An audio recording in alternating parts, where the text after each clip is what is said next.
Hello, this is Arthur Malman. I'm your host today for GGG Insights in the first of our series on the Hamlet studies that were called for in the comprehensive plan. And we're very happy to have today with us Sylvia Overby, who I hope is a friend.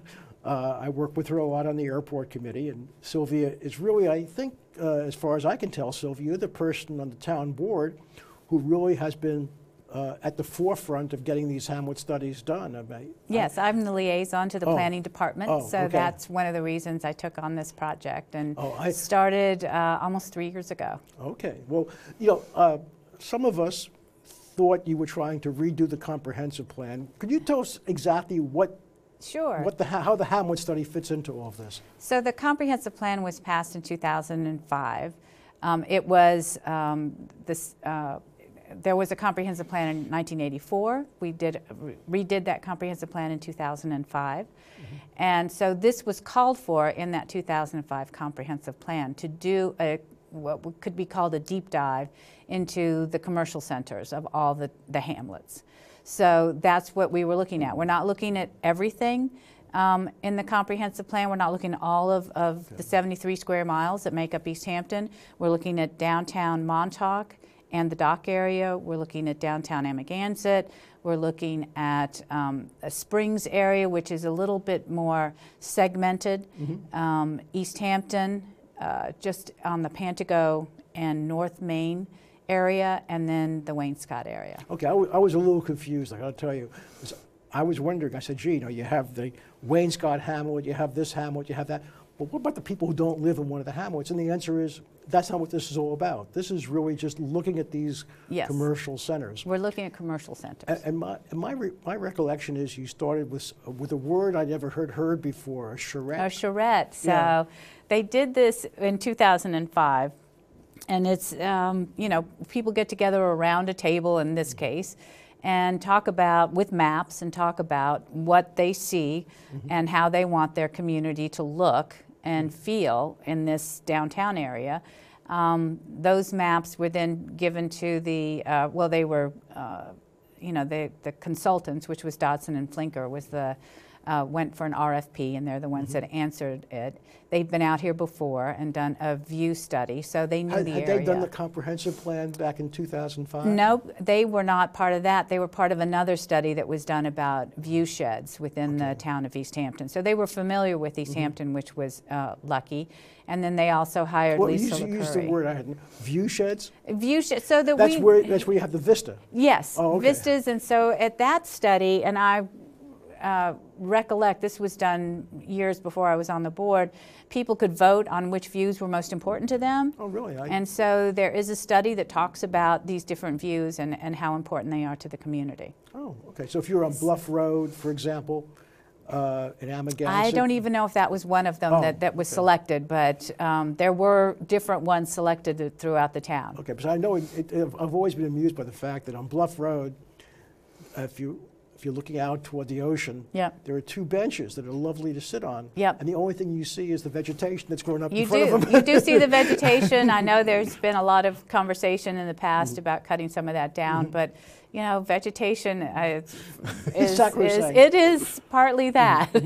So. Oh, okay. So I never realized this. So basically, people in the town voted on a popularity basis, which of the views they wanted to keep and maintain. Not necessarily keep which were important to them. So that could inform other boards, you know, when subdivisions came in or when a development came in, it would inform them that this one's important. So, and the planning department then could remind the board, the planning board, as they look at development, you know, remember, you might want to move buildings over here so that this is the view that stays. Oh, I see. Okay. You know, so anytime we, you know, and it did pass, and the board adopted it. The town board at that time had adopted it. So is there some place that, without being facetious, is there some place I could go on the town website and actually find? I don't know. I know the planning board, I mean the planning department has a copy. I don't know if it's on the website. Well, it'll be interesting just to, because I had never heard the word view shed.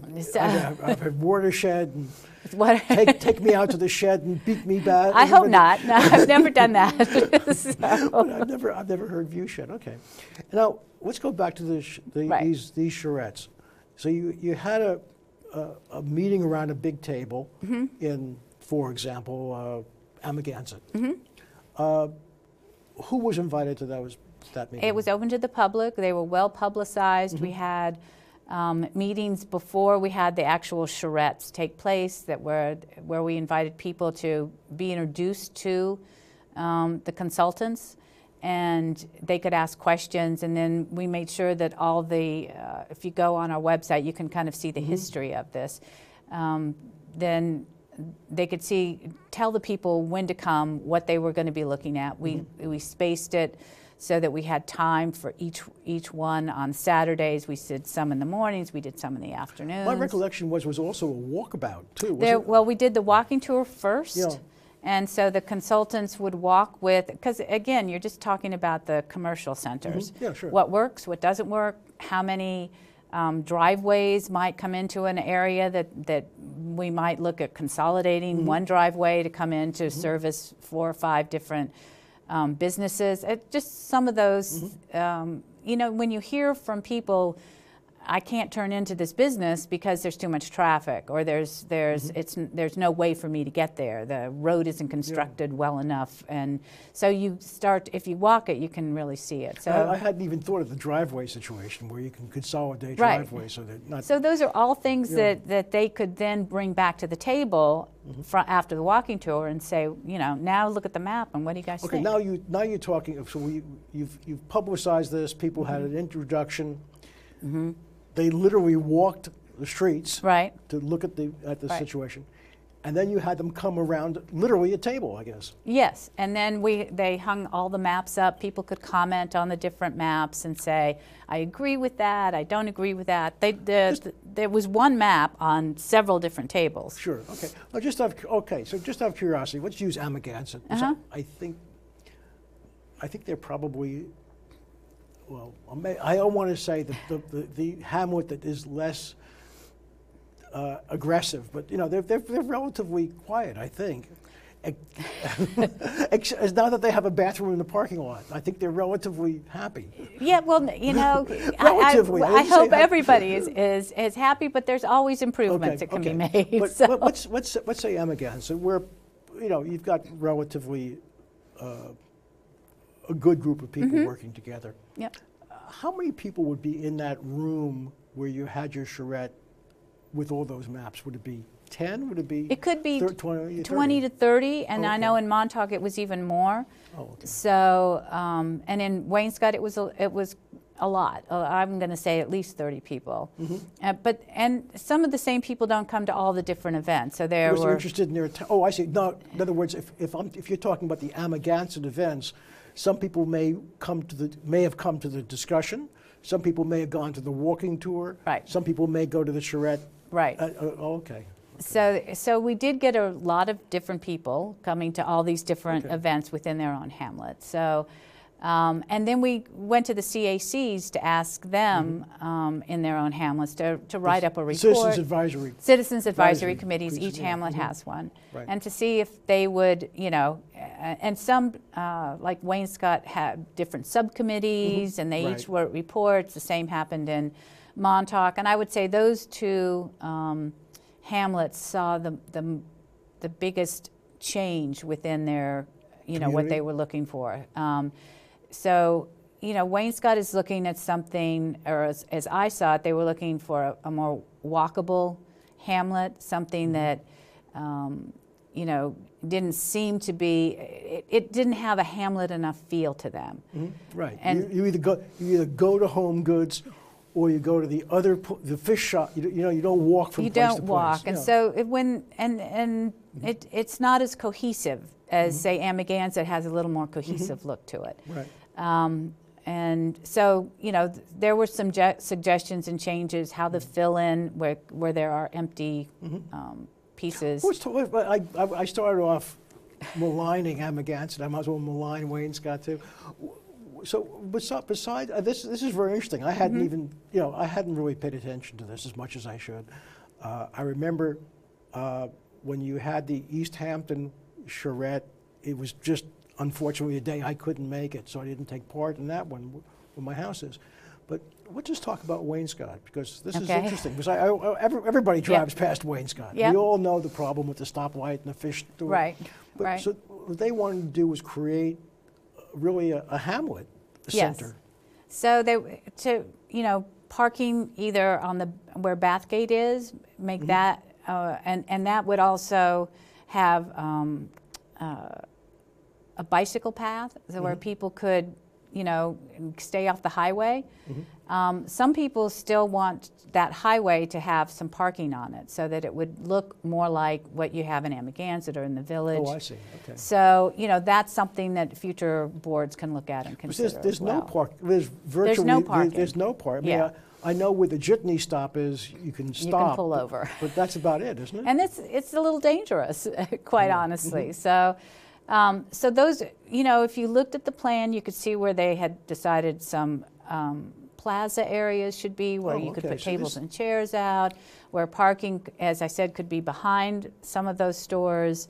So this is, I hate to say it, but this is really thoughtful, because, as a person who drives through through Wainscott all the time to get my house, it just never occurred to me that there's really any way to fix it? No. Well, there's no way to there's always a way to fix it, but it just didn't occur to me that it's missing a cohesiveness, but it really is. It is a little bit, and make sure the sidewalks are consistent in front of everybody, or in the back area. And then, of course, for Wainscott, they're also looking at development of the sand pit area.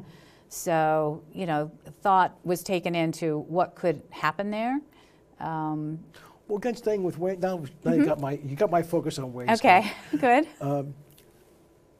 I remember 25 years ago, there was a study done to make the sand pit basically a transportation hub.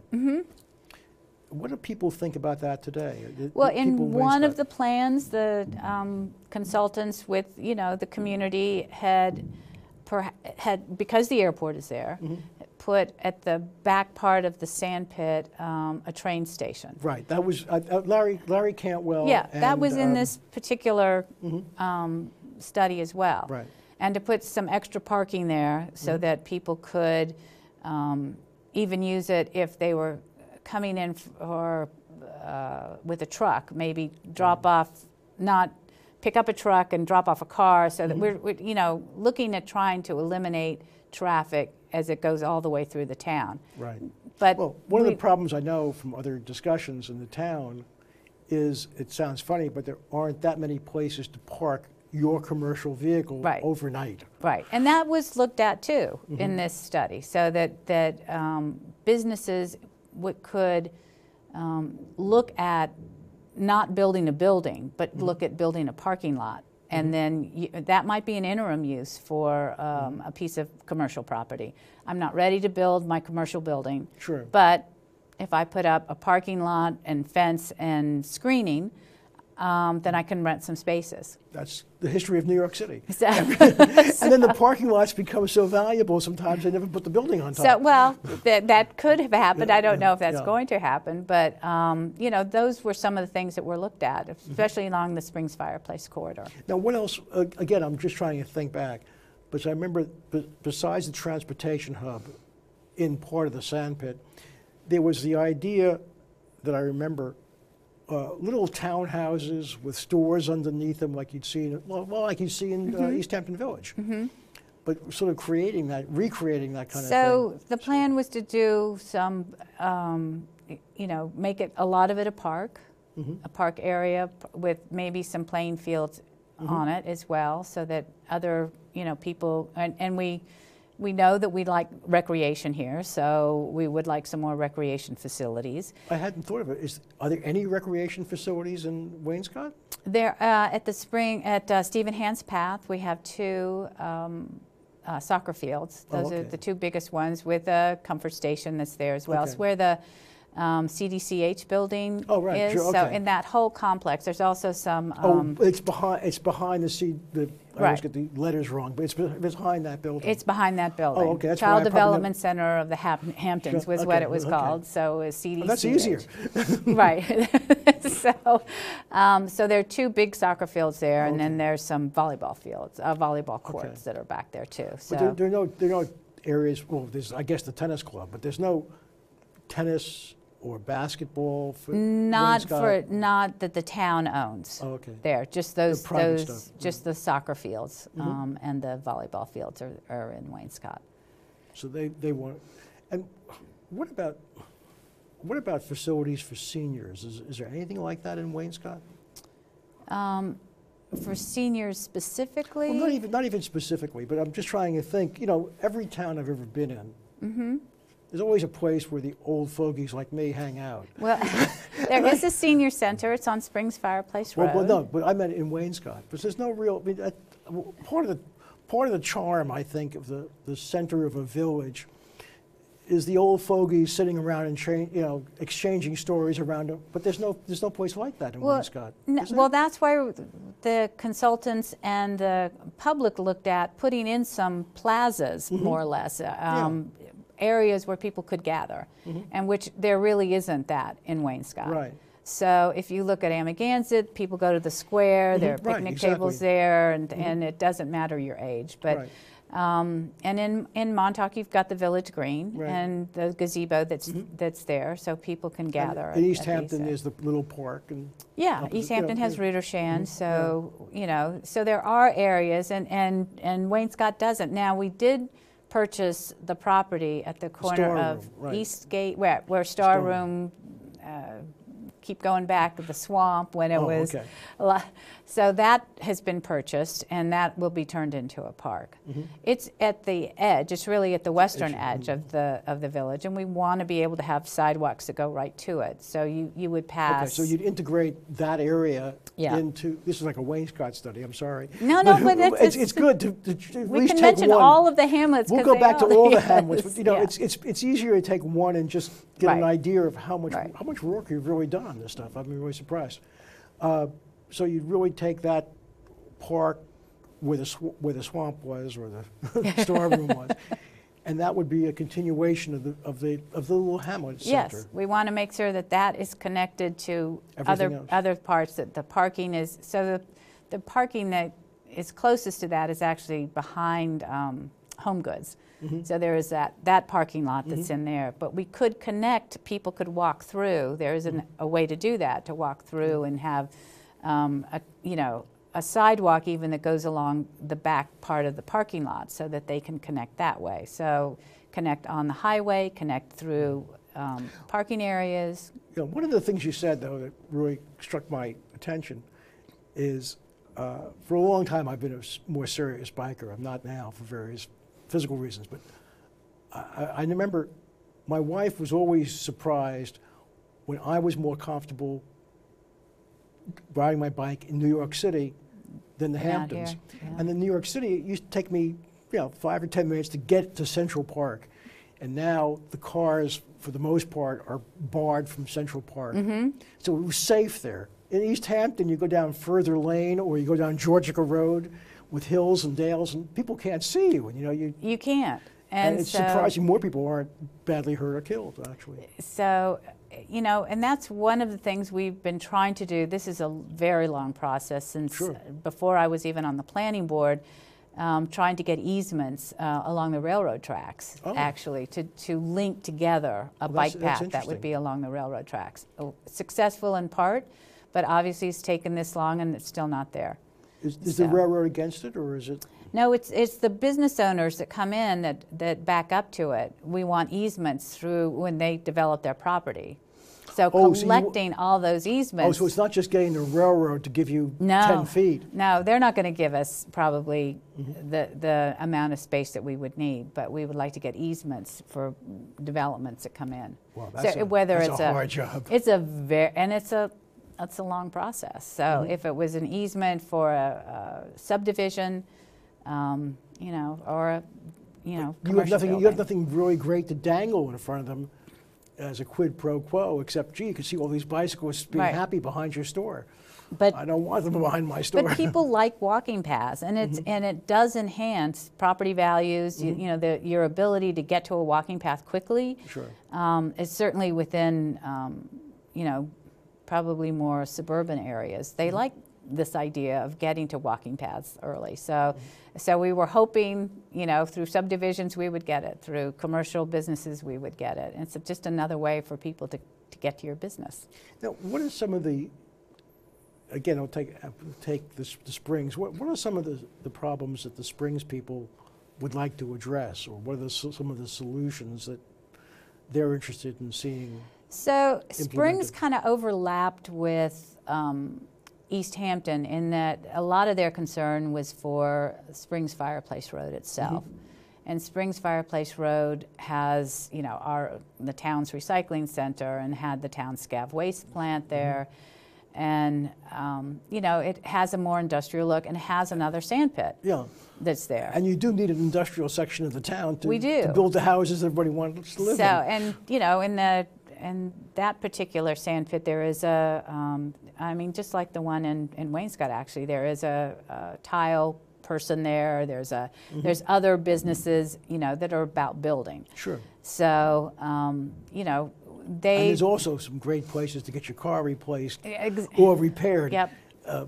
My kids always knew them very well, because when they dented the car, they would bring them in They would there know where to go, yes. quickly before Dad or Mom saw the problem. So Very there's a great upholsterer over there too that I use. Sure. It's made some things for me. So you need that as a support for the town. Sure. So, but to beautify it, to make it look as though it's not quite as industrial as kind of for Springs, what we heard from this group at Springs is this is the entrance to their hamlet. Their homes, basically. And so they would like to see kind of a spruced up version. How can we do that and fits with the businesses and fits with, you know, the amount of traffic that is on that particular stretch of the highway, including, you know, how the town functions with the highway department and the, you know, we've got a big business over there as well with highway and recycling. Oh, so there's a tremendous amount of business up there. Yeah. Well, tremendous amount of trucks up there. So that was part of their concern. The other... Are they, Sylvia, just out of curiosity, are they looking for things like planting shrubs, or are they looking for some more I think that's bigger the things? smallest component of it, and the larger component is making sure that businesses don't overflow their properties, and, you know, if they need more space for storage, what can we do to help them? Right, sure. Where can they put it? Is there a way to not put it on the front, highway, okay. but maybe in the back? You know, so it's a similar problem to other places. Yeah. Yeah. They don't want the entrance to their homes to look like a junkyard. So I think that was part of it, and I think the other part is just, you know, making it an easier place to transfer from, I mean, to the transition from one place to another, that it doesn't look quite so industrial.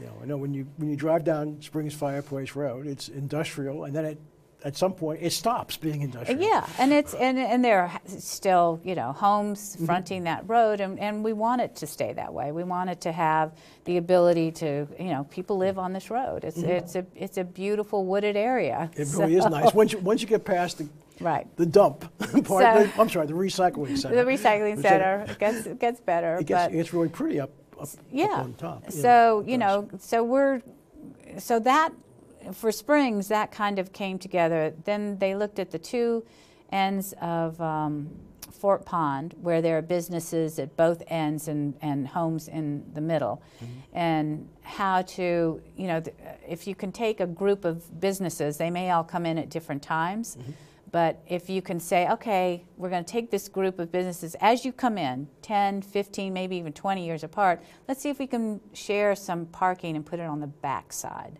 instead of fronting on Springs Fireplace Road, and see if we can get agreement.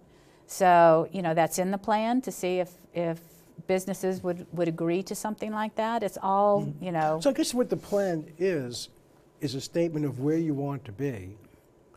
And when I come in and I'm a gas station, or maybe that's probably a bad thing, but I'm a bakery. It's all needed. It's all needed, but yeah. nobody wants, you know. But I'm a bakery. I think everybody loves. I'm a shoemaker. Everybody loves shoemakers. We don't have any yet. See, that's why you love them. If I want to buy this little place and turn it into a shoemaker parlor, then you show me the Hamlet plan, and I can do more things if I give you some of the things that they want for the Hamlet. I mean, that's pretty much. So this part of the plan is the vision statement of the plan. We don't have the rules and regulations yet, and that's where you would be coming in and saying, you know, what are my rules and regulations? Right. Those haven't been written. That's the next step. So right now we are just looking at adopt the vision. Wayne Scott seemed overwhelmingly supportive, as did. You know, we did take a few things out of the plan that we didn't get a lot of good comment on, so we took it out. That's what these charrettes are for. And we still have to go through the secret process, which we have not done yet, and then we go to the Planning Commission, and the Planning Commission agrees or disagrees, and then the town can vote as whether to accept this into the comprehensive plan. So the bigger steps, once it's accepted into the comprehensive plan, would be to now do what we think we're going to end up doing is an overlay district for each hamlet, and each overlay district would be different. So instead of having a zoning code that fits everybody, which doesn't, then we'll take an overlay district just for Wayne Scott and say, you would like, you know, this is the plan for you. Is this how you want to move forward? Sylvia, I'm looking at the time because I could go on forever with you, but I realize we're out of time. But I think we'd love to have you. We'll do it again. I'll do it again. And we'll do it again. So we're just towards the process of getting to the secret statements for each of our hamlets, and so we've still got a ways to go, but we're anxious and fun to do this. This is really an enormous undertaking. I thought you were just goofing off. I didn't realize that. I mean, this is really an interest. I mean, yeah, it's been a really good project, and you know, part of doing a project like this is listening to the public. And I think we'll come out with a better product if we.